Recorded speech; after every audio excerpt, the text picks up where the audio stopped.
출애굽기 30장. 조각목으로 향을 피울 제단을 만들어라. 그것은 길이도 1규빗, 너비도 1규빗인 정사각형이 되게 하여라. 그리고 높이는 2규빗으로 하여라. 단 네 모퉁이에는 뿔이 나오도록 만들고 그 뿔들은 제단과 이어져서 하나가 되게 하여라. 제단의 위와 옆과 모서리와 뿔을 순금으로 덮고 제단 둘레에는 금테를 둘러라. 제단 양쪽의 금테 아래로 금고리 2개를 만들어 달아라. 제단을 나를 때는 그 금고리 안에 채를 끼워 넣어서 옮겨라. 채는 조각목으로 만들고 금을 입혀라. 언약궤 앞에 있는 휘장 밖에 이 향제단을 놓아라. 곧 그 언약궤를 덮고 있는 속죄판 앞에 제단을 놓아라. 그곳에서 내가 너를 만날 것이다. 아론은 아침마다 등잔을 살피러 오면서 그 제단 위에 향기로운 향을 피워야 한다. 아론은 저녁에 등잔불을 켤 때에도 그때마다 향을 피워야 한다. 그래서 너희는 대대로 날마다 여호와 앞에서 향이 피어오르게 하여라. 이 제단 위에서는 다른 향이나 번제물이나 곡식제물을 바치지 마라. 그리고 부어드리는 전제물도 바치지 마라. 1년에 한 번 아론은 제단 뿔에 피를 부어서 죄를 씻는 의식을 행하여라. 그 피는 죄를 씻기 위해 바치는 피다. 아론은 지금부터 1년에 한 번씩 대대로 이 의식을 행하여라. 그 제단은 여호와께 가장 거룩한 것이다. 여호와께서 모세에게 말씀하셨습니다. 너는 이스라엘 백성의 수를 세어라. 그때 모든 사람이 자기 목숨을 대신한 값을 여호와께 바치게 하여라. 그래야 백성의 수를 셀 때 그들에게 재앙이 일어나지 않을 것이다. 인구 조사를 받는 사람은 누구나 성소의 세겔대로 은 반 세겔을 내게 하여라. 한 세겔은 20게라이다. 그것은 여호와께 바치는 예물이다. 인구 조사를 받는 곧 20살 이상인 사람은 누구나 여호와께 그만큼 바쳐라. 부자라고 해서 더 많이 내지도 말고 가난한 사람이라고 해서 적게 내지도 마라. 너희가 바치는 것은 너희 목숨을 대신해서 여호와께 바치는 것이다. 너는 이스라엘 백성이 목숨을 대신해서 내는 돈을 받아서 회막의 봉사를 위해 쓸 수 있게 하여라. 그러면 나 여호와가 이스라엘 백성을 기억하여 생명을 지켜줄 것이다. 여호와께서 모세에게 말씀하셨습니다. 씻는 데 쓸 물동이와 그 받침을 노스로 만들어라. 물동이와 받침을 회막과 제단 사이에 놓고 물을 담아라. 아론과 그의 아들들은 이 물동이의 물로 손과 발을 씻어라. 그들이 회막에 들어가거나 제사장으로서 제단에 가까이 나아가서 여호와께 화제를 바치려 할 때에는 이 물로 미리 손과 발을 씻어야 한다. 그렇게 해야 죽지 않을 것이다. 그들은 손과 발을 씻어야 죽지 않는다. 이것은 아론과 그의 자손에게 영원한 규례가 될 것이다. 여호와께서 모세에게 말씀하셨습니다. 가장 좋은 향품을 가져오너라. 모략 500세겔, 향기로운 육개를 그 절반, 곧 250세겔, 향기로운 창포 250세겔, 계피 500세겔을 가져오너라. 이 모든 것을 성소에서 다는 무게로 달아라. 그리고 올리브 기름 한 흰도 가져오너라.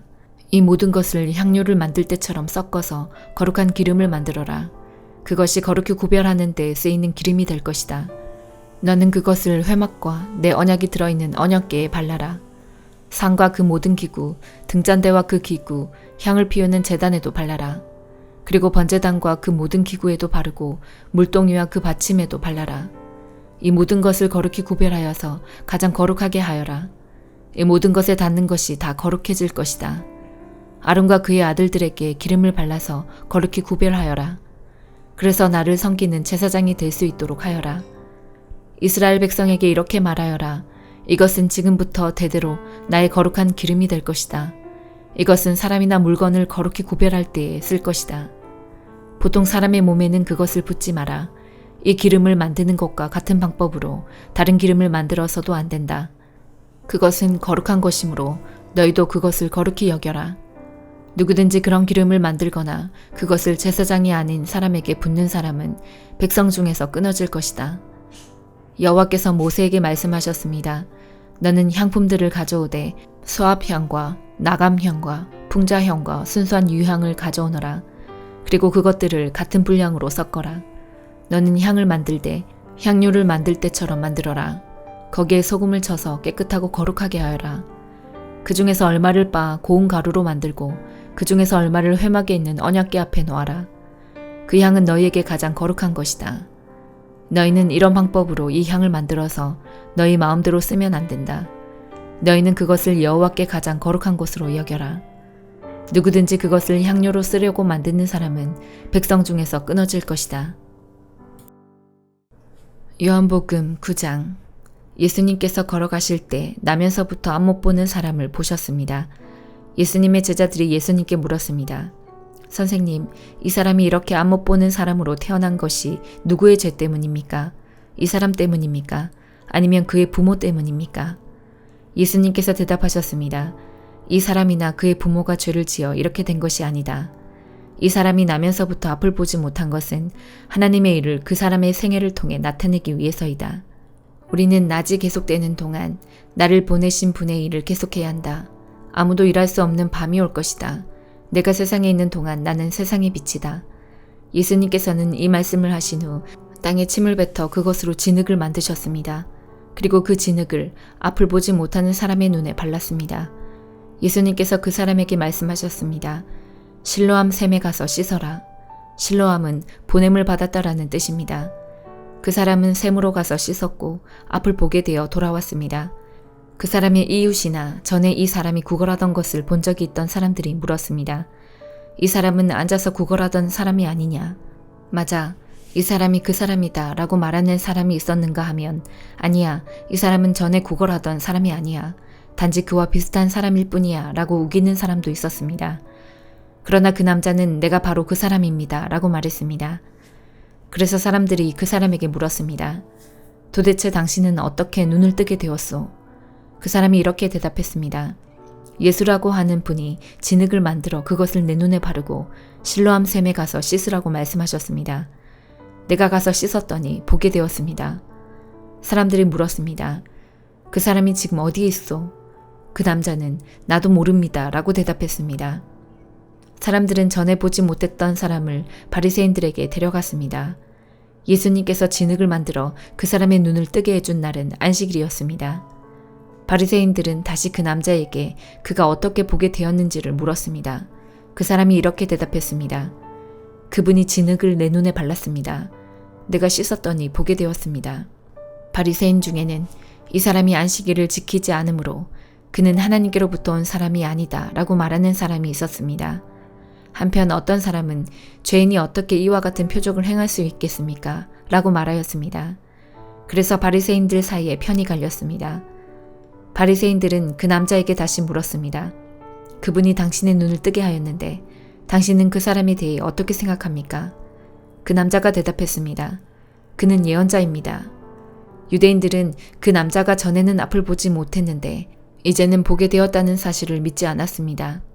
그래서 그들은 그 남자의 부모에게 사람을 보내어 물어보았습니다. 이 사람이 당신의 아들 맞습니까? 당신들은 그가 나면서부터 보지 못하게 되었다고 이야기했는데 그가 지금은 어떻게 해서 보게 되었습니까? 그의 부모들이 대답하였습니다. 그 아이가 우리 아들인 것을 알겠고 또 날 때부터 앞 못 보는 아이였다는 것도 알겠는데 그 애가 지금은 어떻게 보게 되었는지 또 누가 그 아이의 눈을 뜨게 해주었는지 우리도 잘 모르겠습니다. 우리 아이는 자기 문제에 대해서는 자기가 대답을 할 만큼 나이도 먹었으니 그 아이에게 직접 물어보십시오. 그의 부모들이 이렇게 말한 것은 유대인들을 두려워했기 때문입니다. 또한 유대인들은 예수를 그리스도라고 인정하는 사람은 누구든지 회당에서 쫓아내기로 이미 결정했기 때문입니다. 그래서 그 사람의 부모가 그가 나이를 먹었으니 그에게 직접 물어보십시오 라고 대답했던 것입니다. 바리새인들은 전에 보지 못했던 사람을 두 번째로 불러 그에게 말했습니다. 하나님께 영광을 돌리시오. 우리는 그 사람이 죄인인 것을 알고 있소. 그가 대답했습니다. 그분이 죄인인지 아닌지는 모르겠습니다. 다만 제가 아는 한 가지는 전에 제가 앞을 보지 못했으나 이제는 본다는 사실입니다. 그들이 물었습니다. 그가 당신에게 무슨 행동을 했고 그가 어떻게 당신 눈을 뜨게 했소? 그 사람이 그들에게 대답했습니다. 내가 이미 당신들에게 다 말해주었는데 왜 들으려 하지 않습니까? 무엇을 다시 듣고 싶으십니까? 당신들도 그분의 제자가 되려고 그러십니까? 그러자 바리새인들은 그 사람에게 욕을 하며 말했습니다. 당신은 그의 제자일지 모르지만 우리는 모세의 제자들이요. 우리는 하나님께서 모세에게 말씀하셨다는 것을 압니다. 하지만 이 사람에 대해서는 그가 어디서 왔는지조차 모릅니다. 그 남자가 대답했습니다. 정말 이상한 일입니다. 그 사람이 나의 눈을 고쳐주었는데도 당신들은 그가 어디서 왔는지 모른다니 말입니다. 우리는 하나님께서 죄인의 말을 듣지 않으시지만 경건하게 하나님의 뜻을 행하는 사람의 말은 들으신다고 알고 있습니다. 나면서부터 안 못 보는 사람의 눈을 뜨게 하였다는 말을 들어본 사람은 아무도 없습니다. 그분이 하나님으로부터 오신 분이 아니라면 아무것도 할 수 없었을 것입니다. 이 말에 바리새인들은 이렇게 대답했습니다. 당신은 날 때부터 죄가 가득한 사람인데 우리를 가르치려 하는가? 그리고는 그 사람을 쫓아내버렸습니다. 예수님께서 바리새인들이 회당에서 그 사람을 쫓아냈다는 소식을 듣고 그 사람을 찾아 말씀하셨습니다. 너는 인자를 믿느냐? 그 남자가 대답했습니다. 선생님, 인자가 누구신지 말씀해 주십시오. 제가 그분을 믿겠습니다. 예수님께서 그에게 말씀하셨습니다. 너는 이미 그분을 보았다. 지금 너와 함께 이야기하고 있는 사람이 바로 그 사람이다. 그러자 그 사람은 주님, 제가 믿습니다. 라고 말하면서 예수님 앞에 무릎을 꿇었습니다. 예수님께서 말씀하셨습니다. 나는 심판하러 이 세상에 왔다. 보지 못하는 사람들은 보게 하고 보는 사람들은 보지 못하게 하기 위해서이다. 예수님께서 이 말씀을 하실 때 거기서 이 말씀을 들은 바리새인 몇 사람이 예수님께 물었습니다. 우리도 앞을 보지 못한단 말이오? 예수님께서 대답하셨습니다. 너희가 앞을 보지 못하는 사람들이라면 죄가 없겠지만 지금 너희가 우리는 본다고 말하니 너희 죄가 아직 있다. 잠언 6장. 내 아들아, 만약 네가 네 이웃의 빚보증을 서고 다른 사람을 위해 증인이 되었다면 너는 네 말 때문에 덫에 걸린 것이다. 내 아들아, 너는 네 이웃의 소나기에 사로잡혔으니 가서 이렇게 하여라. 겸손하게 엎드려서 네 이웃에게 간절히 부탁하여 거기서 빠져나오도록 하여라. 네 눈이 잠들지 않게 하고 네 눈꺼풀도 감기지 않게 하여라. 노루가 사냥꾼의 손에서 벗어나듯 새가 그물 치는 자의 손에서 벗어나듯 빠져나와라. 게으른 자여, 개미가 하는 것을 잘 보고 지혜를 얻어라. 개미는 지도자도 장교도 통치자도 없지만 여름에는 먹이를 준비하고 추수 때에는 그 음식을 모은다. 게으른 자여, 네가 언제까지 누워 뒹굴겠느냐? 네가 언제쯤 잠에서 깨겠느냐? 좀 더 자자, 조금만 더 눈을 붙이자, 일손을 멈추고 조금만 더 쉬자 하면 너에게 가난이 강도 때처럼 궁핍이 군대처럼 들이닥칠 것이다. 불량하고 악한 사람은 남을 헐뜯고 돌아다닌다. 그는 눈짓, 발짓, 손짓으로 남을 속인다. 그는 비뚤어진 마음으로 죄를 저지르고 자나깨나 싸움을 벌인다. 그러므로 갑자기 그에게 재앙이 임하고 순식간에 망하고 말 것이다. 여호와께서 미워하시는 것, 곧 싫어하시는 것 예닐곱 가지가 있다. 그것은 교만한 눈, 거짓말하는 혀, 죄 없는 사람을 죽이는 손, 악한 일을 꾸미는 마음, 범죄하러 급히 달려가는 발, 거짓말하는 거짓 증인, 형제 사이를 이간질하는 사람이다. 내 아들아, 네 아버지의 명령을 지키고 네 어머니의 가르침을 잊지 마라. 그것을 네 마음에 영원히 간직하고 네 목에 영원히 매달아라. 네가 걸을 때 그것이 너를 인도하겠고 네가 잘 때 그것이 너를 지켜주며 네가 깰 때 그것이 너에게 말할 것이다. 이 명령은 등불이요, 이 가르침은 빛이요, 이 교훈은 생명의 길이다. 이것들이 너를 부도덕한 여인에게서 바람난 여인의 매끄러운 혀에서 지켜줄 것이다. 너는 그런 여자의 아름다움을 탐내지 말고 그 눈길에 매혹당하지 마라. 왜냐하면 너는 창녀 때문에 빵 한 조각을 구걸하게 되고 너의 목숨까지 위협당할 것이기 때문이다. 사람이 불을 가슴에 품고 자기 옷을 태우지 않을 수 있겠느냐? 사람이 되지 않고 타는 숯불 위를 걸을 수 있겠느냐? 남의 아내와 함께 잠자는 사람도 이와 같으니 남의 여자를 건드리는 사람은 벌을 받을 것이다.